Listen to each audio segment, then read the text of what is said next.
le fait de vouloir la paix, la fraternité, la solidarité n'est pas une faiblesse. Ça, on doit le savoir.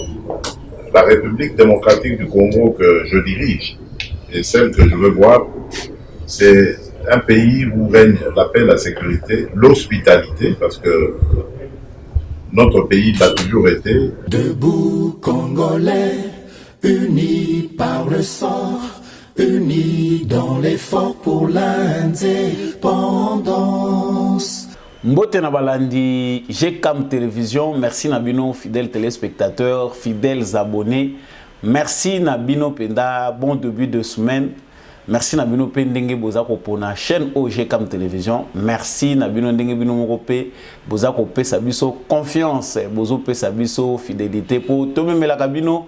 Basango ya maele kakana kati ya République démocratique du Congo. Ndenge Boromonango. Échanger te mais ça na biso ikozala toujours ya koloba vérité information to banda ko pesango na bosolo solo penda koloba vérité kasi ndenge bomoni moi changement debout congolais za wana pona kolamusa ba congolais nyonso po toteleme bana mboka tozala toujours debout face à situation nyonso ko traverser ka mboka na biso. Mbote et pas papa Gérard Kabea pesaka biso toujours opportunité à représenter émission Oyo na etando ya GCAM Télévision. Mbote pe pa na bino balandi bozolanda biso à partir ya Suisse, vous nous suivez à partir ya Italie na Nice, vous qui nous suivez à partir ya Caroline du Nord, vous qui nous suivez à partir de Lubefo Sankoro, vous qui nous suivez à partir de Mbujima Ikananga, Mwene Ditu, Ngandanjika, Miabi, vous êtes partout, vous êtes nombreux à nous suivre. Vous êtes à Likasi, Lubumbashi, Kolwezi, Goma, Bukavu, Beni, Butembo, vous êtes au Kindu, vous êtes à Kisangani, vous êtes au Grand Équateur, vous êtes au Grand Bandundu, vous êtes au Congo central à Kinshasa, vous êtes dans les Maniema, Bozana, la province Ebele, que ce soit dans les Kasaï, que ce soit dans la province orientale, Bozala Wapi, na kanisi na bosa na te sika mokote pe bisika nyonso bozwami na mokili mobimba na pesi bino matondo boza ebele ya ko réagir na ba information asamba olonga na zui quelques secondes yo pona ko pesa bino matondo mingi bo continuer ko appartenir na famille ya GCAM Télévision. Félicitations à vous de faire partie de cette famille oyo tokabolaka lisolo ya maele kakana kati ya mboka na biso.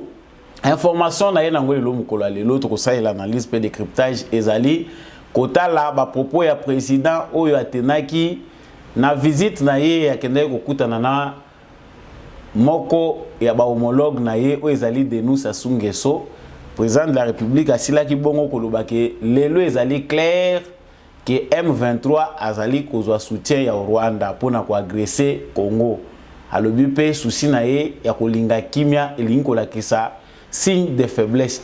Qu'est-ce que le président de la République voulait dire par là? Message nini ya linga ki apesa na bato ba kolanda ye ba congolais pe mokili bezali kolanda ye wana yango nde mutu kozala vraiment obligé na biso to kolobela pe to kosa l'analyse tout au long ya ba information na biso to kolobela pe réunion ya munene oyo ezosalema na Goma lundi 6 juin lelo, réunion des chefs d'état-major généraux des armées de la communauté de l'Afrique de l'Est. Ba pays membre de la communauté de l'Afrique de l'Est, ba chef d'état-major ya ba armée ya ba pays wana nyonso bazokuta na bongo na Goma na République démocratique du Congo. Grand absent ezanini Rwanda. Rwanda ye akozala ne représenté te azo faire partie te na Jewana. Peut-on dire que diplomatie a Félix Tshisekedi ezako bousculer Rwanda topé ezali signe ya kolakisa ke relation ezali malamu te entre Rwanda na République démocratique du Congo. Tokolobelango tout au long ya numéro oyo resté accroché yo mutokataka okimaka ya kozonga opesanga mitune za yango te tokolobelango. Tokosukisa bongo na sango oyo vidéo oyo to pe image oyo ezali ko circuler ba internaute nyonso bosi bomoni yango. Jacques Kabale Nyangezi auti kozala nommé ambassadeur du Rwanda na France. Longtemps bato bayebi ki azane mushi azalaka na Sud Kivu et a occupé pe ba fonction ebele na Congo Zaïre. na ba entreprise, na ba institution, de 2000 en 2005, il travaillait comme Congolais au Congo. Mais voilà, si on a menito yo, ba uti ko nommé ye, a komi na ye ambassadeur ya Rwanda na France. Si je ne me trompe pas, c'est l'Italie, si je ne me trompe pas. Nini pende zali kolega na ba institution ya République démocratique du Congo.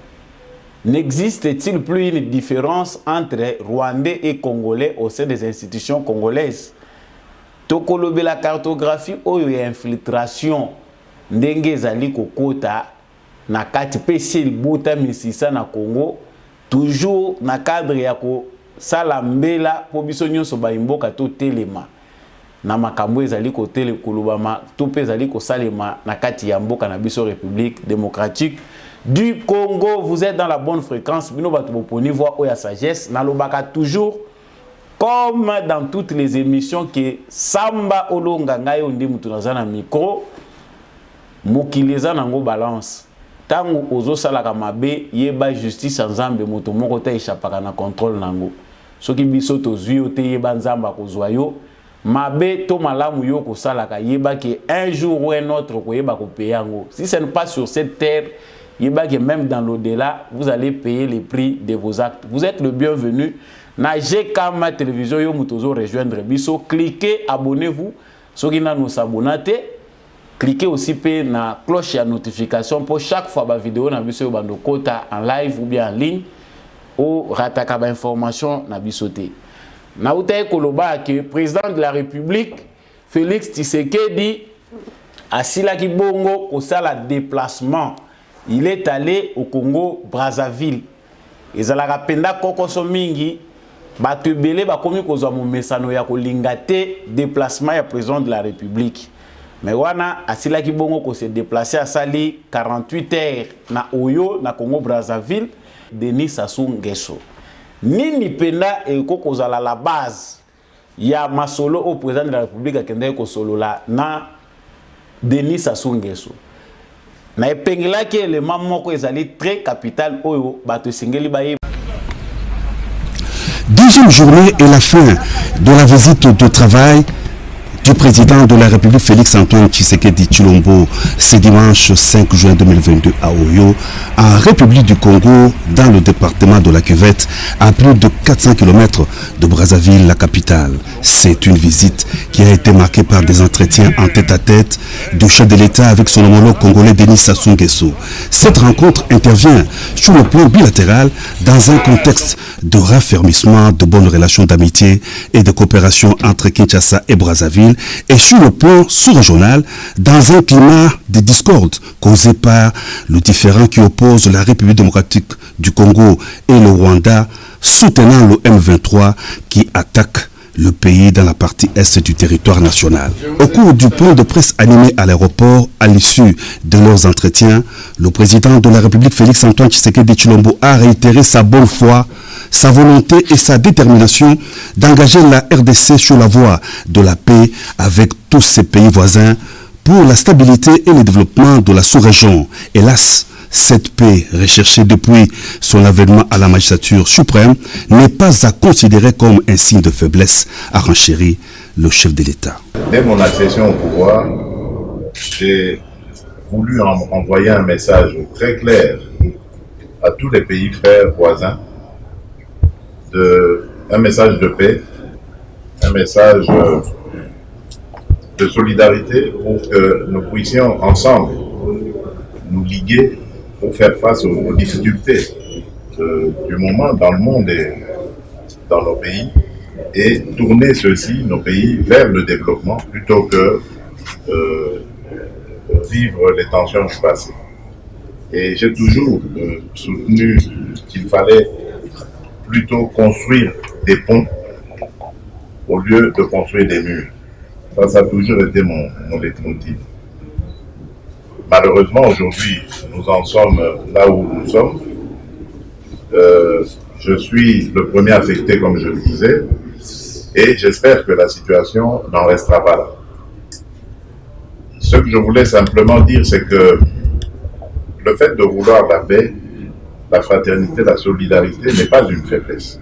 Ça, on doit le savoir. La République démocratique du Congo que je dirige et celle que je veux voir, c'est un pays où règne la paix, la sécurité, l'hospitalité, parce que notre pays l'a toujours été. Mais cela ne doit pas constituer une occasion pour des voisins de venir nous provoquer. Donc j'espère que le Rwanda a retenu cette leçon, parce qu'aujourd'hui, c'est clair, il n'y a pas de doute, le Rwanda a soutenu le M23 pour venir agresser la République démocratique du Congo. Et j'en veux pour preuve le simple fait que en 2013, les mêmes M23 avaient été totalement défaits et leur arsenal avait été confisqué. Si aujourd'hui ils ont repris du poil de la bête, ça veut dire qu'ils sont partis de quelque part. Le président Denis Sassou Nguesso a vivement salué la visite de son homologue de la RDC à Oyo. Il a lancé un message de paix sans laquelle l'Afrique ne saura relever les multiples défis auxquels elle est confrontée. Aujourd'hui, l'Afrique a de nombreux défis à relever. Des crises sanitaires, économiques, financières, et même les défis de l'alimentation de nos populations. Et nous ne voyons pas comment nous pouvons relever ces défis en Afrique s'il n'y a pas un climat de paix et de coopération en Afrique. Et on n'a pas besoin de faire un dessin pour cela. Et voilà pourquoi je salue la visite ici à Oyo. Mon frère, le président Tshisekedi Tshilombo. Et je pense que nous avons eu des entretiens fructueux. Avant même d'être ici, nous avons évoqué ces questions à Malabo en marge du sommet extraordinaire de l'Union africaine. J'ai discuté ces questions avec le président en exercice de l'Union africaine à Malabo. J'ai discuté de ces questions, relation entre la RDC et le Rwanda avec le président Joao Lourenço, qui est président en exercice de la CIRGL. Et ensemble, nous avons pensé que tout devrait être mis en œuvre pour ramener la paix. Au terme de fructueux entretiens, signe de l'excellence des relations bilatérales d'amitié et de coopération entre Kinshasa et Brazzaville, des entretiens qui ont été aussi axés sur la tension entre la RDC et le Rwanda, les deux chefs d'État se sont séparés à l'aéroport de Lombo. Le président Félix Antoine Tshisekedi Tshilombo a repris place à bord du Airbus des Congo Airways pour son retour à Kinshasa.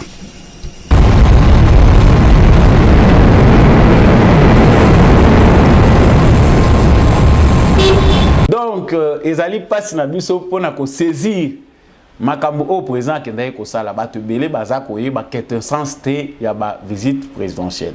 Je venais de dire que élément moko na épinglé na sens analyse na ngezali d'abord que président de la République Félix Tshisekedi azali en guerre diplomatique na Paul Kagame. Nous avons toutes les informations na kantibino nyonso bolanda ka boyebi makambo eza koleka entre Félix Tshisekedi na Paul Kagame. Sur le plan diplomatique, guerre ezali ko bunda makaka te na front, la guerre est aussi diplomatique. Tu veux dire que Congo est en retard ya kosakana te na makambo etali diplomatie. Pourquoi la politique topé diplomatie à Félix Tshisekedi, il y a Joseph Kabila ezalaki personnel. Cette diplomatie là n'a pas bénéficié au Congo et retardé Congo na makambo ebele. Le Congo était sous-représenté.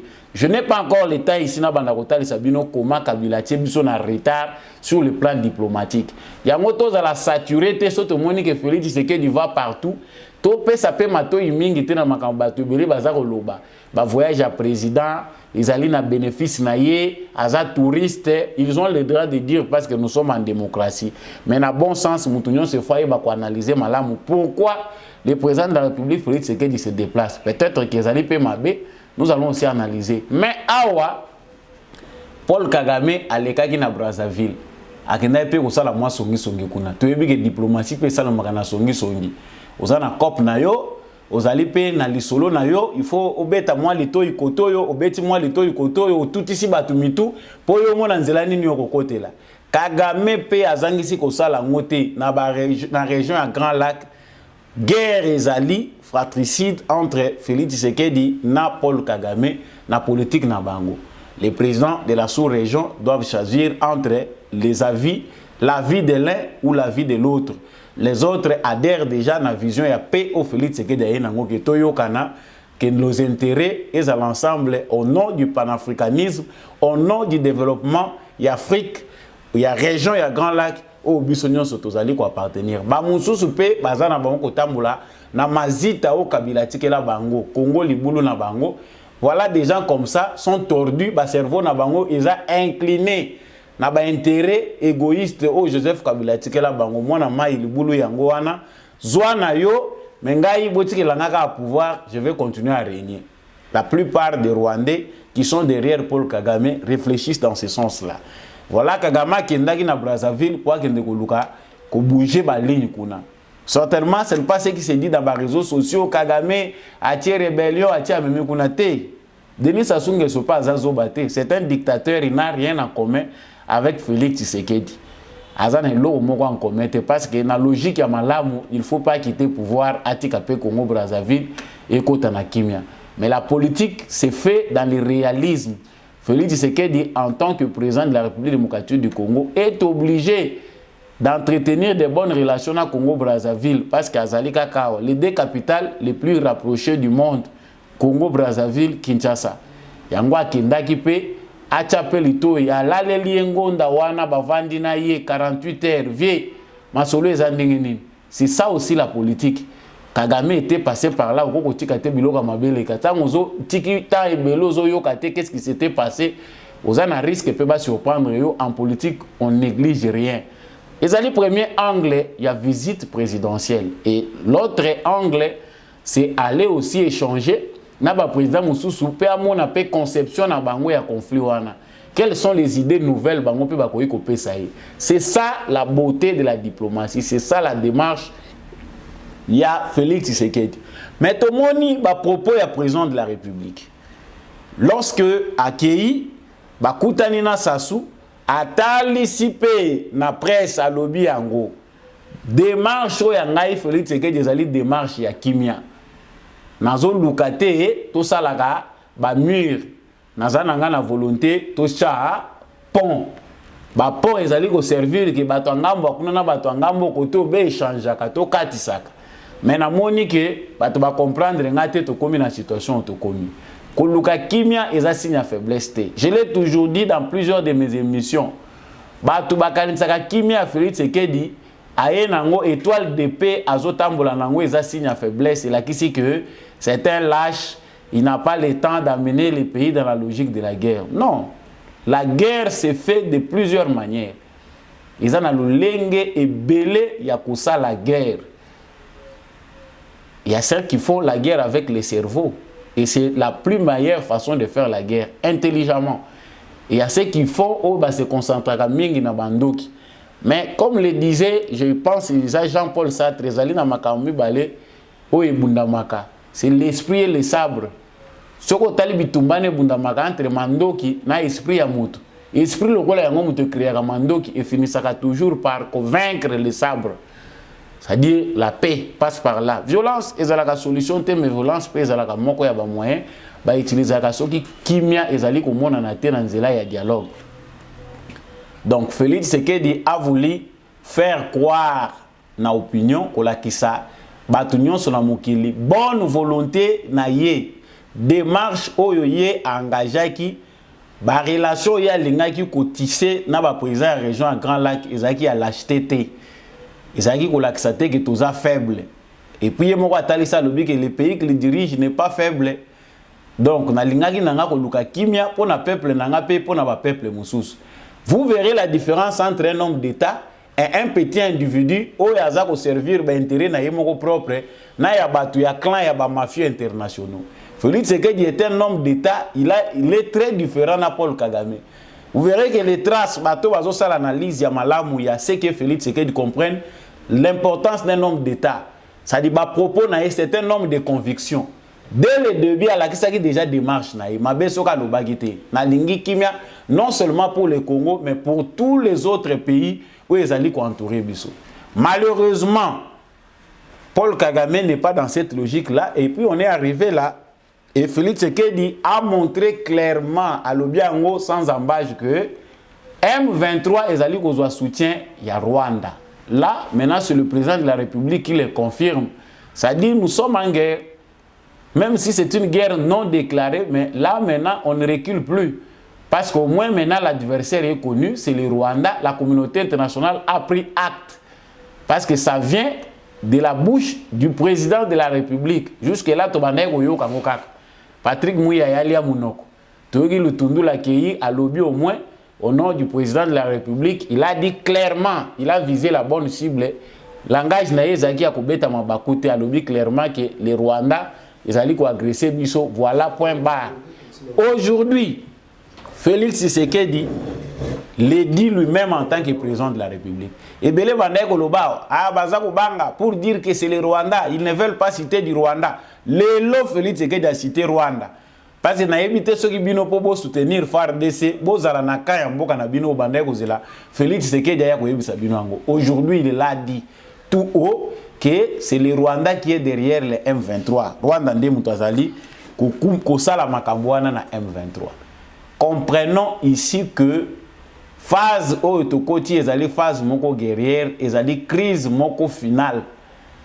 Il y a certainement bato bazali komona que ezali drame. Il y a certains qui sont alertés na minute bato bazali komona c'est que les autres redoutaient il y a 20 ans passés, bamusu bakomi ko redouter aussi que c'est plus dangereux qu'il y a 20 ans, ou bien qu'il y a 15 ans, qu'il y a 10 ans. Non. Côté de Woutinde Zalaki plus dangereux. Aujourd'hui, nous avons les bénéfices d'avoir un fils du pays à la tête du Grand Congo. C'est déjà un pas très important. Il fait un travail colossal. Nous ne pouvons pas faire comme travail. Il y a tous à la moteur, il y a violence, vengeance barbare. Non. Nous sommes là aussi pour éduquer en tant que nation. Nous devons marquer l'histoire en montrant au monde que la démarche de la non-violence n'est pas une démarche de lâcheté. Félix Tshisekedi accède au pouvoir par la non-violence. Il impose comme base de sa politique la paix, la sécurité pour tout le monde, pas seulement pour son pays. Il veut l'état des droits. Ils ont ma conviction, il n'y a que les hommes intègres qui peuvent les imposer. Certainement, comme une phase où les Congolais, nous voulons nous venger. Pourquoi? Parce qu'il y a plus de 20 ans que nous subissons l'injustice. Injustice au biso tozali ko mona na mboka na biso et salema na mboka moko te. Na ba siècle les kati tozoya ko koma. C'est une injustice bien planifiée par des malfaiteurs, ba capitalistes, bato bazo viser kaka ba intérêt na bango au détriment des autres, qui sont prêts à décimer tout un pays pour na bango ba préserver l'intérêt na bango, ba pérenniser l'intérêt na bango. Mais aujourd'hui, nous Congolais, tous devant l'histoire. Démarche à Félix Tshisekedi certainement batumsu bazali ko lingango te. Batu balobi photos à la président lokola musée. Boum bombe ko ina Kigali et bomi batu kuna 0-0. Venger biso bebisa non.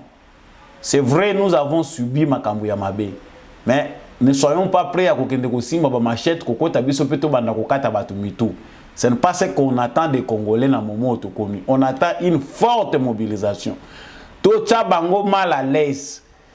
Babima par la grande porte. Je pense que même la communauté internationale n'a plus les raisons de condamner les Congolais. Oh, déjà, bazo yoka. Parce que je l'ai dit dans ma mission et les cas qui awa. Les Rwandais, que ce soit ceux qui sont au Rwanda, le gouvernement de Kagame, et ceux qui sont ici, qui étaient infiltrés, bazali koluka kozo assurance na Nations Unies, kozo assurance ya gouvernement congolais na ba pays musu partenaire que violence est éclatée que la population na bango bazala en danger. Nous pensons vouloir être rassurés que tout comme on a la violence c'était comme à niveau ya que baba na ko menacer bato à côté la bato. C'est que nous voulons nous congolais c'est pas que ba pesa biso ba fongo la frontière pour tout se venger tout même ba machette tout kata ba Rwandais nyonso mitu. Non, ce n'est pas ce qu'on veut. Tout Rwandais n'est pas forcément derrière la politique de Paul Kagame. C'est vrai. Naza koloba on a ba émission nyonso wa Kagame wana azui ba Rwandais belé en otage pour la majorité. Ils ont mususu ba cerveau comme ba incliné ba obligé ba landa Kagame parce qu'ils ne peuvent rien. Félix Tshisekedi n'avait pas tort, je l'insiste dans toutes les émissions. Batbalobi awa sikoyo Kagame la kisi face ndé akomi kozonga sima pour montrer qu'il est contre Kagame. C'est faux. Vouloir la paix ndenga lobiango n'est pas un signe de faiblesse. Il a qui cité que le président de la République Azali Bololé pour Abengaki Kagame frère. C'est un frère. Les Rwandais sont nos frères. Détrompez-vous, chers frères. Ne véhiculez pas des informations de violence. Chers frères rwandais, parce qu'il y a des ceux qui m'écrivent, les Rwandais m'écrivent, ouvertement, de la diaspora, et certains n'ont vivre en Rwanda. Nous ne sommes pas tous derrière Kagame pour véhiculer la violence. C'est vrai, mobilisez-vous aussi. Faites des marches dans des pays où pays de droit. Dites que nous en avons assez. Ça va montrer aussi à la communauté internationale que les complots est démasqué. Parce que là, maintenant, la minute, la communauté internationale est indifférente. Face aux menaces des Congolais, les Congolais sont prêts, Mbappé, machette, Salamabe. Beaucoup de ça va tant que tu y a Congo, les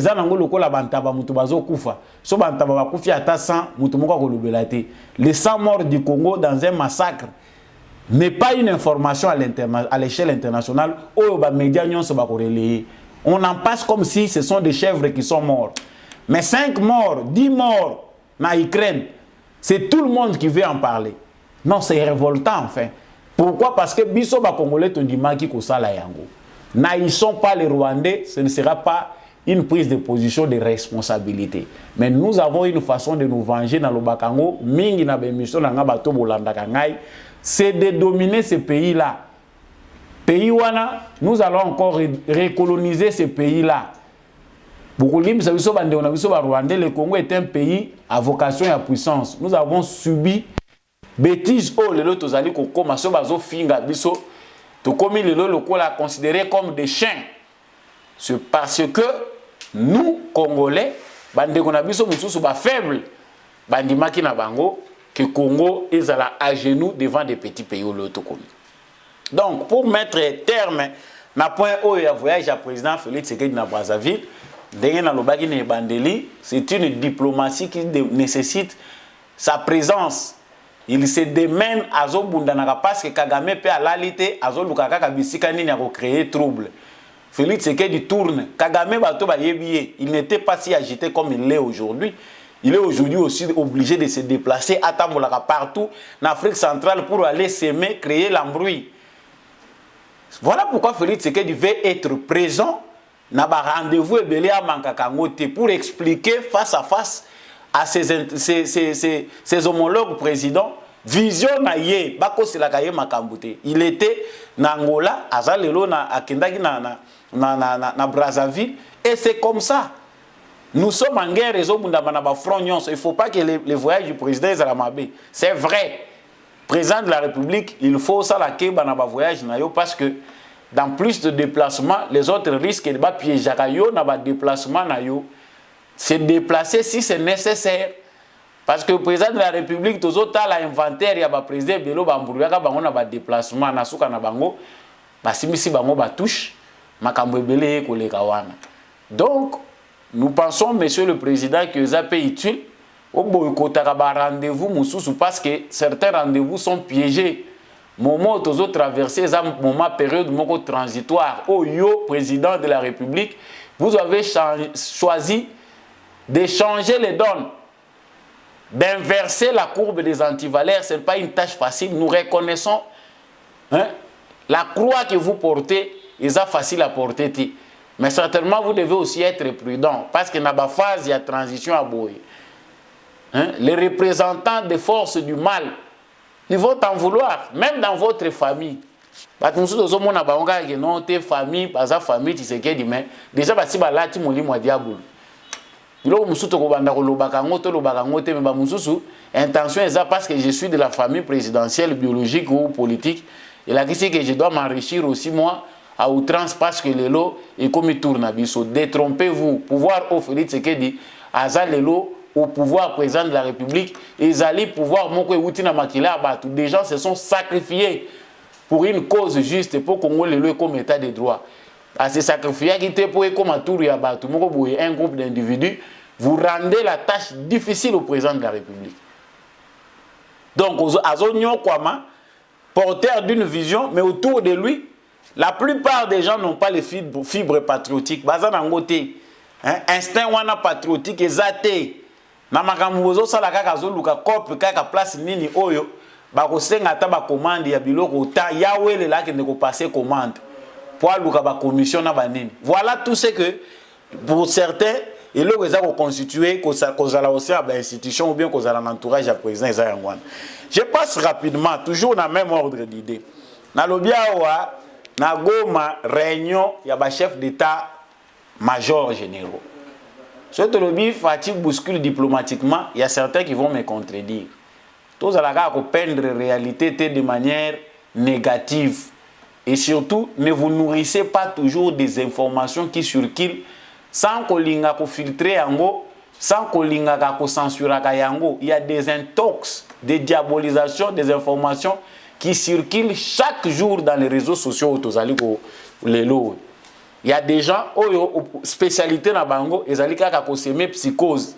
Ils allaient manipuler les sentiments ya bato. Je ne sais pour quelle cause bango bazo maîtriser ngo malamu. À Goma, réunion ya ba chef d'état-major, il y a État de l'Afrique de l'Est. Il y a communauté des États de l'Afrique de l'Est et ça Salema. À titre de rappel pour Baoba Yebagité, j'ai parlé de ça même dans l'émission Les Kaki. Pour tout l'andana malamu. Makambo ezwamaki comme engagement, comme décision dans la communauté des États de l'Afrique de l'Est et c'est pour ça qu'il nango Kagame te. Kuna na réunion bakendaki ya Kenya na Nairobi, ya kendaka na été. Atindaka soki ministre na affaires étrangères, il était le seul président absent. Pourquoi? Parce qu'il n'avait pas intérêt dans la décision ya kozwa kuna. Ces décisions là, je l'ai dit la fois passée, ils ont parrainé par les États-Unis d'Amérique, par les conseils de sécurité, ils ont adopté un balobi applicable, oui, nous soutenons. Kuna balobi que groupe rebelle union sozonga na mboka na bino. Dans les coulisses, c'est ce qui se prépare. Les camarades de l'air, Kagame azomo na ngoma seki. Ba ebisi zo bango na petekende ko dialoguer na bango, Kagame azomo na ngo théâtre. Awa kansake l'air ezali abanda kolia na nous sénacé. Non, certainement il y a des informations tous maîtriser mais ce qu'on reçoit comme information ils ont fait qu'on fongola champ na biso to pe capacité na biso à analyser les jours de Kagame ils allaient ko dominer chaque jour qui passe est un jour ils ont longona na pouvoir ya Kagame pour il risque de mal partir et ça va péter pour lui na manière où ils a yangote awa sikoyo baninga basangani ba chef d'état-major ya ba armée wana parce que c'est l'engagement na bango il faut que tous les États s'engagent pour éradiquer de manière définitive les mouvements rebelles nationaux et internationaux où ils allaient exploiter, où ils allaient côté la sécurité à l'est de la République démocratique du Congo et dans la région. Ça, c'est contre la vision de Kagame. C'est quoi Baninga Bazo Sangani? Les militaires à Kagame, ils sont en armée ougandaise pour se retrouver dans le Congo ou bien comment? Parce que nous avons l'obligation de fouiller partout, voir ce que Kagame est en train de faire. Atindaki ba militaire na ye, au exercice militaire na Ouganda, ou tout ça na cadre ya nini, na cadre ya communauté, na cadre ya force ya coalition, ya ba militaire ya Afrique de l'Est, ya communauté de l'Afrique de l'Est. Ye ba militaire na exercice militaire atindi na Ouganda. Ozo lenga nini? Ozo kobanga déjà yo moko bandi kobanga parce que ici on a dit balobaki na engagement na bango, il doit y avoir une force régionale où il y a la sous-commande ya RDC. Retenez bien cette phrase. Na ba clause na bango balobaki que coalition ya force bakosala, force commune bakosala ya ba état de l'Afrique de l'Est et kozala sous commandement ya République démocratique du Congo. Yango toza koloba président de la République azwaka ndebe information, azwaka ba renseignement ba memelaka yi. Bino ba chef d'état-major na biso, général Mbala, oyebi que force ya ba Rwandais c'est dans l'infiltration. Est-ce que nous sommes rassurés que ndenge bakosala la coalition de forces, parce que toyebi na noté, le la Rwanda y était. Chef d'état-major à Rwanda y était. Peut-être quand nous koyi que la relation est baby au cha soma kolona Congo te wana bango mutu bazoloba. Toyebi te ce qu'ils pensent. O ba bazo kanisa kuna. Mais rassurons-nous que nos phares d'essai, vous allez veiller si, parce que biso déjà tous méfiants. Les Congolais généralement ceux qui te le ça la sondage baza méfiants vis-à-vis à force moko coalition ou brigade moko ou ekosangisa ba armée nyonso. Ce sont des choses où les Congolais vont expérimenter, qui vraiment ils ont causé malamouté. Mais au moins, biso tozui réussite diplomatique ya kibata ngona commande na biso. Ce qui est koki kozala. Keo balobi force commune, force conjointe, parce que toyebi que l'armée congolaise ezako continuer coopérer na armée ougandaise. Na sol congolais, na traque contre Badef. Maintenant, on veut en finir à d'autres mouvements rebelles. On veut que maintenant, la force union soit coalisée entre l'armée et les pays union sont membres et l'État de l'Afrique de l'Est pour que dans la frontière, moto moko ta soutenir mouvement moko rebelle et puis à l'intérieur, place au mouvement rebelle bazaï belé na est et à Congo, force wana est opérée pour mettre fin définitivement. La bonne nouvelle est que Kodeko y a ndimina ye déjà. Selon processus ya Nairobi ndenge ba mouvement nationaux bazali kondima. Ba mouvement ebele nationaux baza déjà kokende ko déposer na bango ba arme. Itikali o elona misisa o evandi bisika mutema Kagame vanda. Et pas wapa linga kotika te azomona ke kuna so basimbi nde mutema nanga. Donc ce ba longi kuna c'est moi qui quitte le pouvoir. To comprendre yango na sens wana. Donc la vie de Kagame dépend de ces mouvements rebelles à l'est de la République démocratique du Congo. Les décisions prises diplomatiquement, la réussite de la diplomatie à Félix Tshisekedi et Zocha Kagame mal à l'aise. Voilà pourquoi nous avons des crises qui s'amplifient. Nous appelons à la vigilance de notre armée. Au cœur d'un État, il y a des secrets. Président de la République, les citoyens, c'est le citoyen le mieux informé de tous les citoyens. À moins qu'il y ait quelqu'un qui a secret dans le président, mais quantité, il y a nombre, il y a information au président de la République à Zoaka. Peu dimension et bisoté. Donc quand il décide de prendre une décision de par son serment, nous avons aussi l'obligation de lui laisser une marge de manœuvre. Parce que biso na Congo biso nyonso tozaka na biso expert au Congo zo bazalaka te na koloba boye. Maintenant bazota la biso en termes de résultats mawa médiocre. Bolimbisanga soki na exagérer mais c'est ça ce que le Congo d'aujourd'hui. Trop d'experts. Mais mboka ngo ya kokufa ozota la bozo ndimateke na Congo pe be élite bazalaka be intellectuel bazalaka. Pour na qualité oyo ya vie toza ko mener na qualité ya administration na biso na misale zalaka na Congo. Toté ya mapo to changer bizaleli na biso. C'est pas Tshisekedi celle qui va transformer ce pays au vandi na ndako na yo. Ozaka ko critiquer. Ozobimaka expert. Alors que tu as aussi ta part de responsabilité. C'est énervant enfin. Ce qui est aussi noté, Tshisekedi est passager. Après 5-10 ans, il a déjà de bonnes réalisations. Il est mieux coté au niveau national et à l'international. Ce qui cerveau est incliné par yo. Au quoi il y a une manipulation, tu as toutes les raisons en fonction du raisonnement. Mais il est impérieux que nous soyons tous derrière Félix Tshisekedi pour le salut de notre nation. Tout ce qui sawapi, nalobaki awa Jacques Kabalé photo bozomona photo wana ndeko wana Jacques Kabalé Nyangezi. Pour ceux qui ont vécu le Congo Zaïre les connaissent bayebika ki azaka na ye Zaïrois akomaki congolais a occupé ba fonction de 2000 à 2005 bayebi kaza mushi Sud Kivu. Sikoyo subitement pour à se retrouver na Rwanda pas ba nommé a commis ambassadeur. Les gens sont surpris ba musuba lobito tuna na mova sakanya yebisa biso il a des preuves. Ba musuba lobito tuna kingandi. Des gens comme ça au Congo, ils sont nombreux. C'est vrai. Dans le contexte, il y a modernité. Dans le contexte, il y a organisation moderne, il y a la cité. Certainement, quelqu'un peut être un étranger à se retrouver dans Mboka Nabino.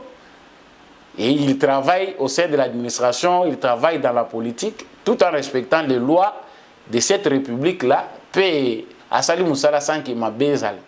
Parce qu'on voit des Russes, dans Katia, tout le monde est russe, ils travailler dans Banini, Bazali, na Bissika. Pourquoi? Parce que le système est là, ils sont déjà bien organisé. De manière que, à ta moutoyer, dans l'intention, il y a toujours un niveau élevé de contrôle qui est annuité. Mais il y a biso, tant que complot, certains pensent qu'ils allaient théâtre. Mais visiblement, tout ça, comme on a que République démocratique du Congo, ils ont infiltré du sommet à la base. C'est-à-dire, balobaki likambo ya Matata Ponyo, Lunda Bululu alobi, Matata Ponyo ngana yambaka comme diplomate. Na délégation à Rwandais. Je suis surpris que Matata Ponyo a commis congolais. On a ici au Congo de nombreuses personnes comme ça, formation, il y a service, il y a renseignement. Baza ebeli. Ceux qui ont remonté complot à échelon à un côté Zokende. Ebele, formé par des Américains, formé par des Européens, pesi bango ba technique ba renseignement des années et des années.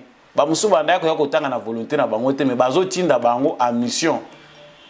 Ba yebi pendenge nini se na se bazali ko favoriser ascension na bango.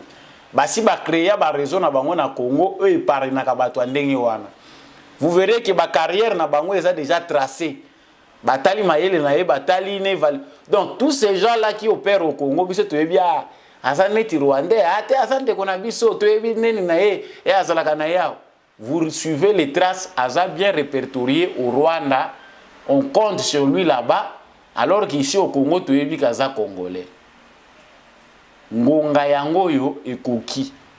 Parce que dans l'ombre, nous ne savons pas ce qui se passe.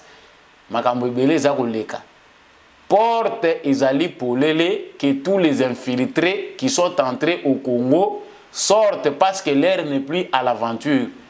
Aventure au côté là au Congo, que ce soit par infiltration, que ce soit par voie normale, Boye Baki aventure ou Anessessili. Félix Tshisekedi n'a pas l'intention et ne le fera pas. La continuité de l'AFDEL, qui a bien officialisé votre complot, Yakouvandi Sabino, Nabisika Nyonso de Bolinga et Bozal. Je l'ai dit, Naza ko insister nango, parce que certaines informations ne sont pas Yakoganga Boemakas. Nous n'appelons pas à la violence. Congolais zo kansaki na minito yo, il faut que zo ba Rwandais, ko sala soki ndenge nini to banda kolanda bango to kata wana vous trompez de cible, les Congolais vivent aussi. Na Rwanda, il y a des Congolais qui font des affaires au Rwanda. Il y a des Congolais qui vivent aussi longtemps au Rwanda. Il y a des Congolais qui ont fait des enfants avec des Rwandaises.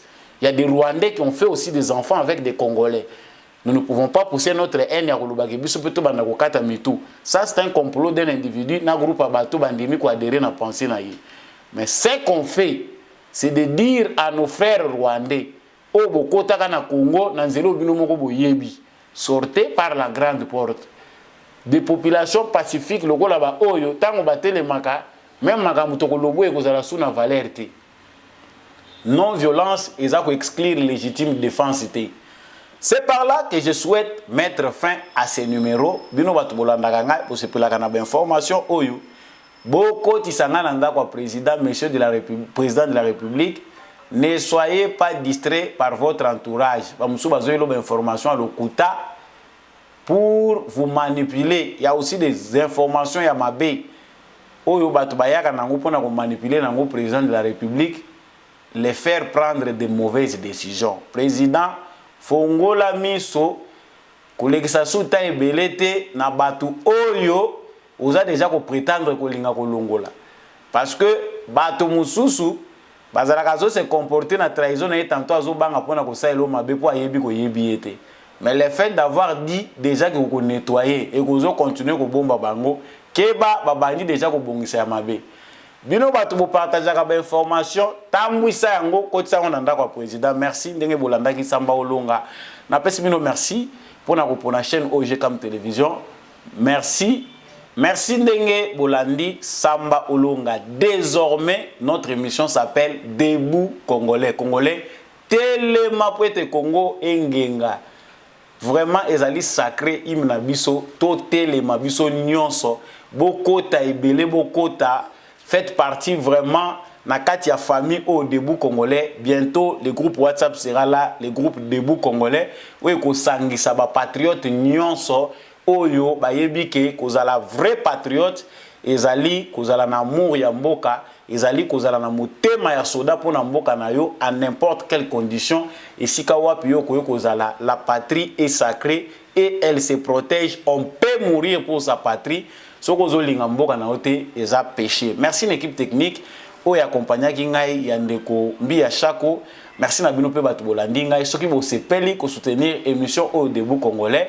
Numéro ezali wana na sa etando na yo benga Samba Olonga, écrivez message sur WhatsApp. Tout le monde a mis la prochaine émission.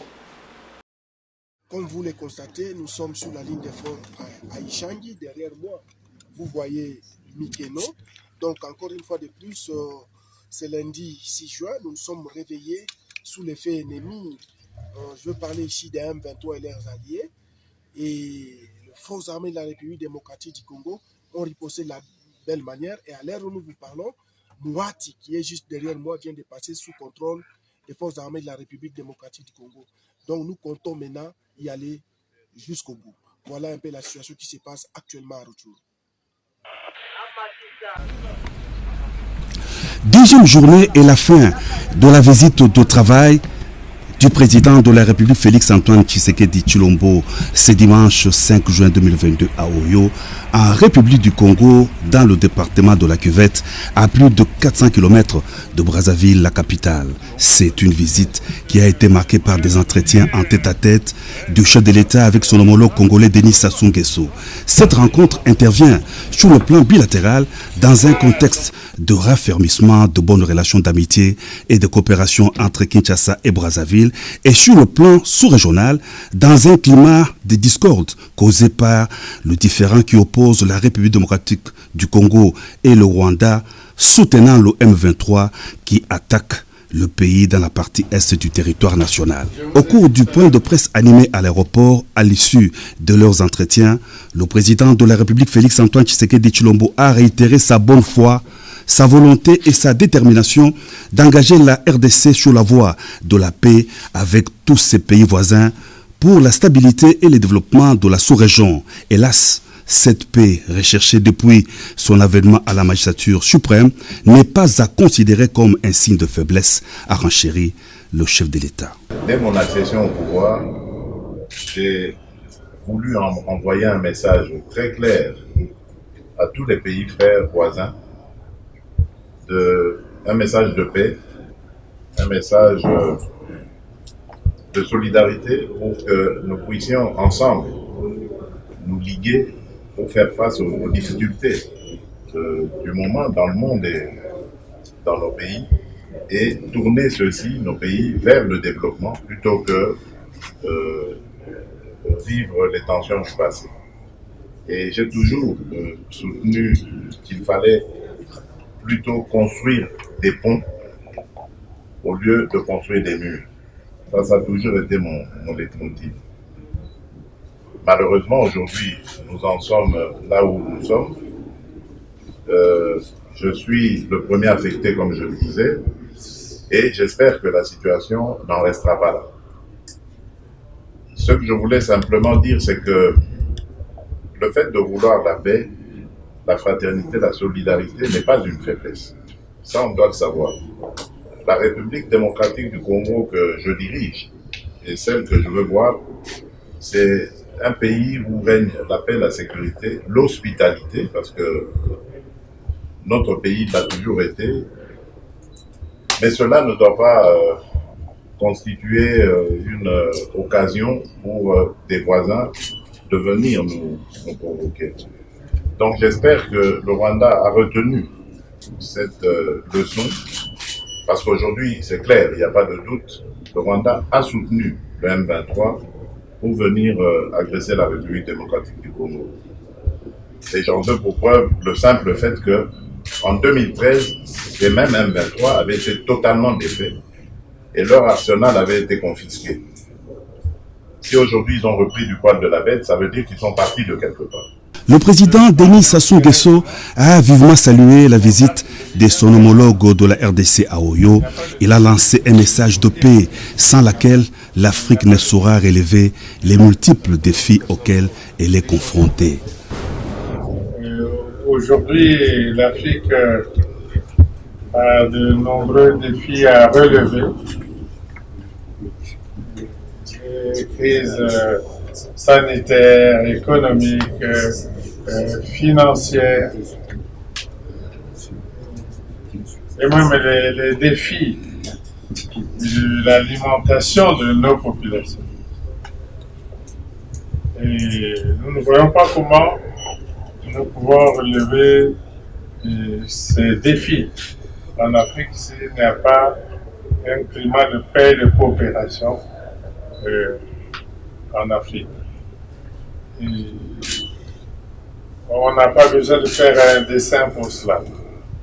Et voilà pourquoi je salue la visite ici à Oyo. Mon frère, le président Tshisekedi Tshilombo. Et je pense que nous avons eu des entretiens fructueux. Avant même d'être ici, nous avons évoqué ces questions à Malabo en marge du sommet extraordinaire de l'Union africaine. J'ai discuté ces questions avec le président en exercice de l'Union africaine, à Malabo.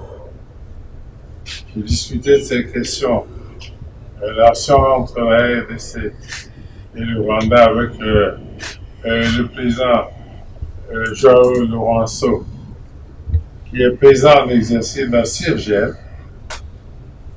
Et ensemble, nous avons pensé que tout devrait être mis en œuvre pour ramener la paix. Au terme de fructueux entretiens, signe de l'excellence des relations bilatérales d'amitié et de coopération entre Kinshasa et Brazzaville, des entretiens qui ont été aussi axés sur la tension entre la RDC et le Rwanda, les deux chefs d'État se sont séparés à l'aéroport de Lombo. Le président Félix Antoine Tshisekedi Tshilombo a repris place à bord du Airbus des Congo Airways pour son retour à Kinshasa.